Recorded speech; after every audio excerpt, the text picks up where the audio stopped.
তো হ্যালো বন্ধুরা, আবারও নিয়ে চলাম আজকের মতন একটা নিউ ব্লগ নিয়ে। সুরক্ষিত জল আনতে যাব, তার জন্য আমরা এই বন্ধুগুলো মিলে একটা ত্রিশুল বানাতে দিয়েছি। ত্রিশুলটা আনার জন্য আমরা বন্ধুরা চলে এলাম। তারপর আমরা চলে আসি দোকানে, আর দোকানে এসে দেখি ভাই এখনো পর্যন্ত দোকান খুলেনি। মনে হচ্ছে একটু দেরি করেই চলে এলাম।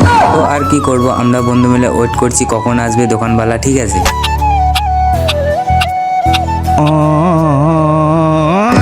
তো অনেকক্ষণ ওয়েট করার পর আমাদের এদিকে সুজিদা চলে এসেছে। সুজিদাকে বললাম তাড়াতাড়ি দোকানটা খোলো, আমাদেরকে ত্রিশুলটা নিতে হবে। তো তারপর আমাদের একটা বন্ধু এদিকে কাজে লেগে যায়, আর এই বন্ধুটা এখানেই কাজ করে। তো তারপর সুজিদাকে বললাম ত্রিশুলটা কোথায় আছে। তো সুজিদা বললো যে ভেতরে দেখ ত্রিশুলটা আছে, কিন্তু এখনো ত্রিশুলের কাজ বাকি আছে। সুজিদা বললো কালকে কমপ্লিট করে দেবো, কালকে তোরা নিয়ে যা। চলো একটু দেখা যাক কতটা হয়েছে।